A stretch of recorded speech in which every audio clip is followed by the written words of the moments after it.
আসসালামু আলাইকুম, welcome back to my YouTube channel best GK take.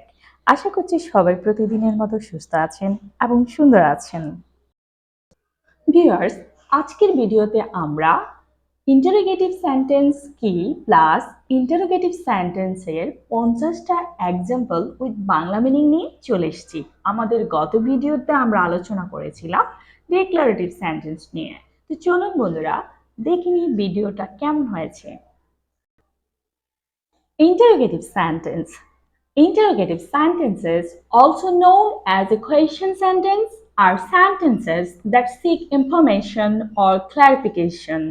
They typically begin with a question word like who, what, where, when, why, or how.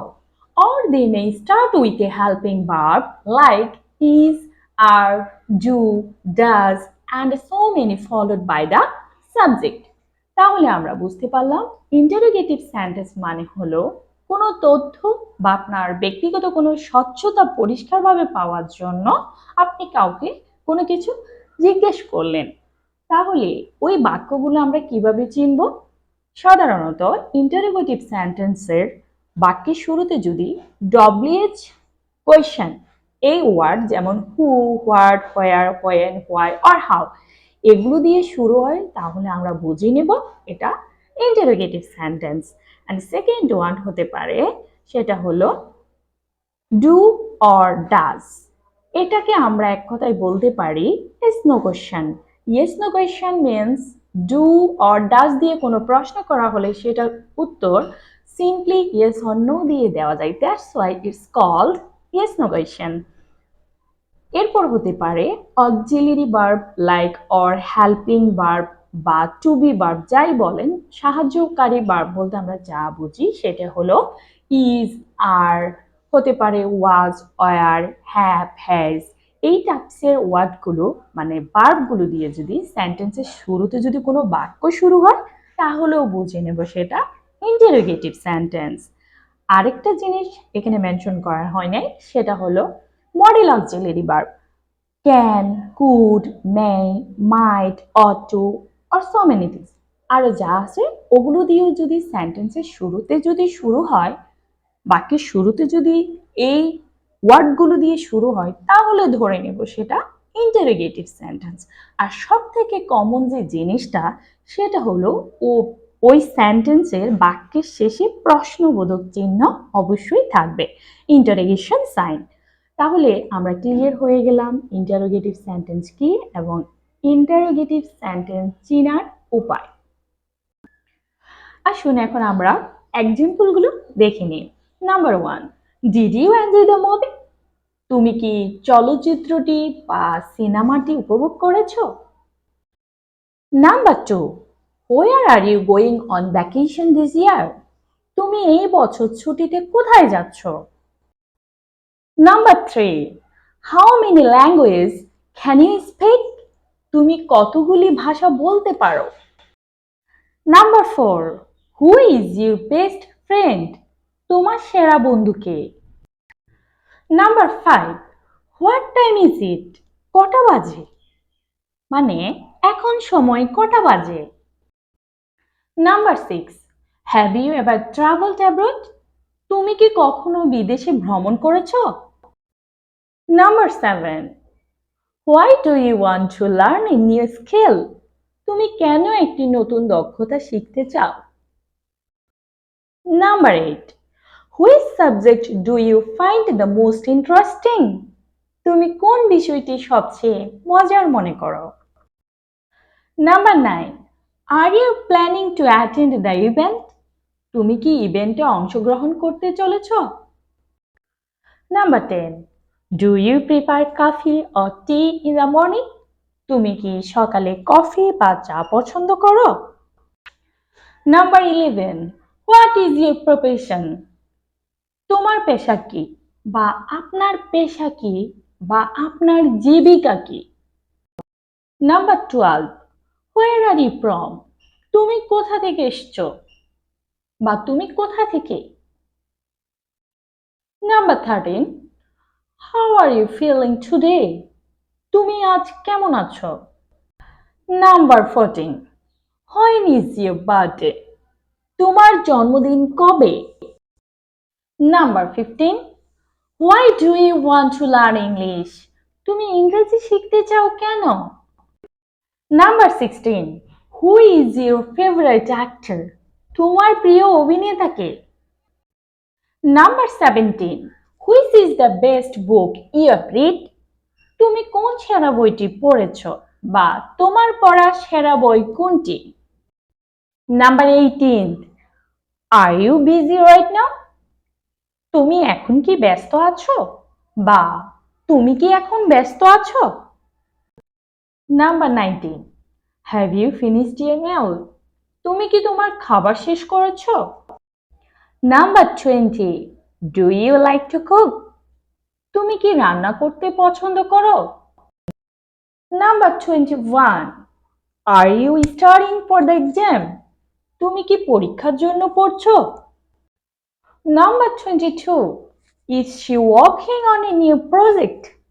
তিনি কি একটি নতুন প্রকল্পে কাজ করছেন বা সে কি একটি নতুন প্রকল্পে কাজ করছে? Number 23. Are they watching a drama right now? তারা কি এখন একটি নাটক দেখছে? Number 24. Are you cooking dinner? তুমি কি রাতের খাবার রান্না করছো? Number 25. Is he writing a report for the meeting? তিনি কি বৈঠকের জন্য প্রতিবেদন লিখছেন বা সে কি বৈঠকের জন্য প্রতিবেদন লিখছে? Number 26. Are you teaching right now? তুমি কি এখন পড়াচ্ছ অথবা তিনি কি এখন পড়াচ্ছেন? Number 27. Is she singing a song? সে কি গান গাইছে বা তিনি কি গান গাইছেন? Number 28. Are they building a new house? তারা কি একটি নতুন বাড়ি নির্মাণ করছে? Number 29. Is he repairing the car? সে কি গাড়ি মেরামত করছে বা তিনি কি গাড়ি মেরামত করছেন? Number 30. Are you reading a book? আপনি কি একটি বই পড়ছেন বা তুমি কি একটি বই পড়ছো? Number 31. Where are you going? তুমি কোথায় যাচ্ছ বা আপনি কোথায় যাচ্ছেন? Number 32. Why did you do that? তুমি এটা কেন করলে বা আপনি এটা কেন করলেন? Number 33. Who is that? তিনি কে অথবা উনি কে? Number 34. Which book do you like the most? তুমি কোন বইটি সবচেয়ে বেশি পছন্দ করো? এভাবে আমরা আরো বাক্য তৈরি করতে পারি নিজেদের মতো, যেমন Which color do you like the most? তুমি সবথেকে কোন রংটি পছন্দ করো, অথবা Which dress do you like the most? বা কোন জামাটা তোমার সবথেকে বেশি পছন্দ, অথবা Which movie do you like the most? তুমি কোন ছবিটি বা সিনেমাটি খুব পছন্দ করো। তাহলে এরকম একটা সেন্টেন্স থেকে কিন্তু আমরা চাইলে অনেকগুলো সেন্টেন্স ক্রিয়েট করতে পারি। Number 35.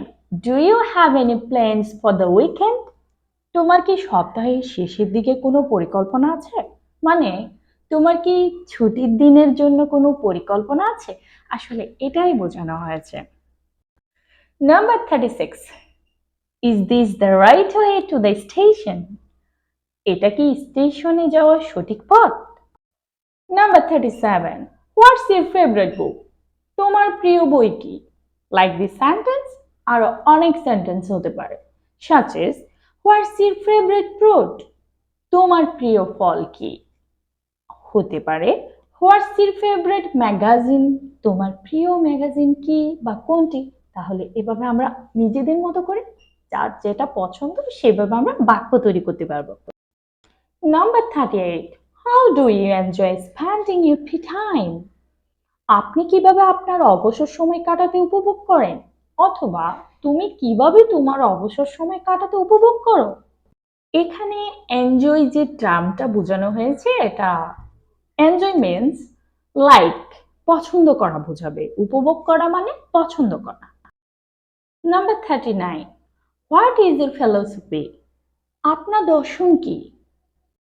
Number 40. Which place would you like to visit in the future? আপনি ভবিষ্যতে কোন জায়গায় যেতে চান? বা তুমি ভবিষ্যতে কোন জায়গায় যেতে চাও? Number 41.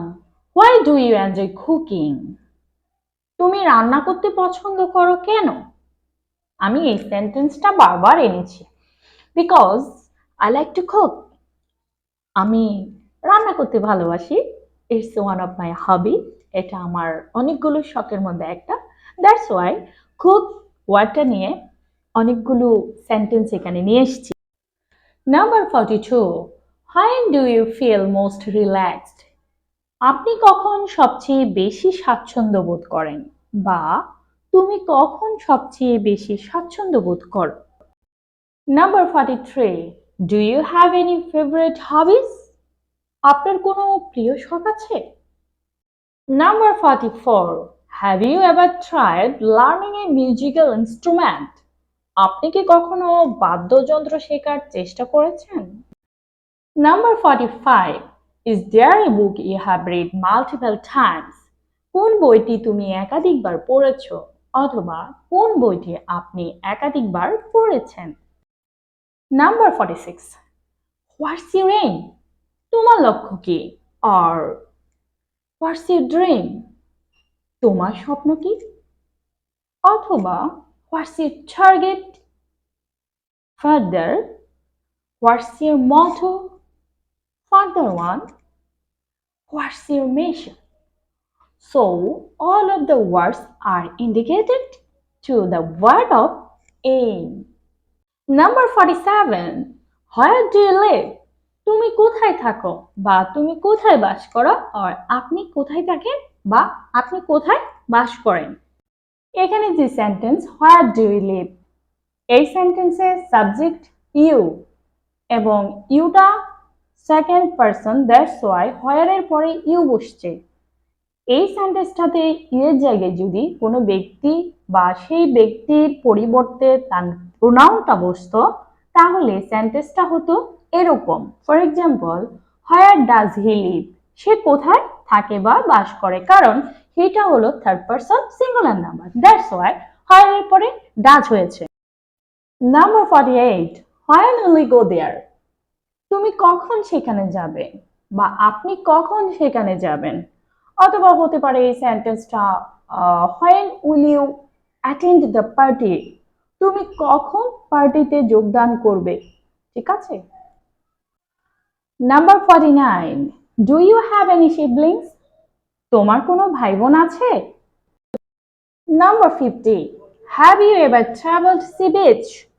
আপনি কি কখনো সমুদ্র সৈকতে ভ্রমণ করেছেন বা তুমি কি কখনো সমুদ্র সৈকতে ভ্রমণ করেছো? তো ভিউয়ার্স, আজকের মতো আমার ভিডিওটা এখানেই শেষ করতে যাচ্ছি। আমি চেষ্টা করেছি এখানে খুব সুন্দর এবং সহজ কিছু সেন্টেন্স নিয়ে আসার জন্য। আশা করি আপনারা যদি এই বাক্যগুলো প্রতিনিয়ত প্র্যাকটিসের মধ্যে থাকেন তাহলে আপনাদের ইংরেজি বলার যে ফ্লুয়েন্সি বা জড়তা ওগুলো কেটে যাবে। আর আমার ভিডিওটি যদি ভালো লেগে থাকে, যারা এখন আমার চ্যানেলটি সাবস্ক্রাইব করেননি ও এখনই সাবস্ক্রাইব করে ফেলুন, আর যারা অলমোস্ট সাবস্ক্রাইব করেছেন তাদেরকে অসংখ্য ধন্যবাদ। আর আমার ভিডিওটি যদি ভালো লেগে থাকে আপনারা ভিডিওটিতে অবশ্যই একটা লাইক করবেন, আপনাদের মূল্যবান মতামত অবশ্যই কমেন্ট বক্সে জানাবেন। আপনাদের যারা ফ্রেন্ড আছে, বন্ধু বান্ধব আছে, ফ্রেন্ডস অ্যান্ড ফ্যামিলি, তাদের সাথে ভিডিওটা অবশ্যই শেয়ার করে দিবেন। ধন্যবাদ সবাইকে ভিডিওটি দেখার জন্য। আজকের মতো বিদায়। আসসালামু আলাইকুম। নেক্সট টাইম দেখা হচ্ছে নতুন ভিডিও নিয়ে। আল্লাহ হাফেজ।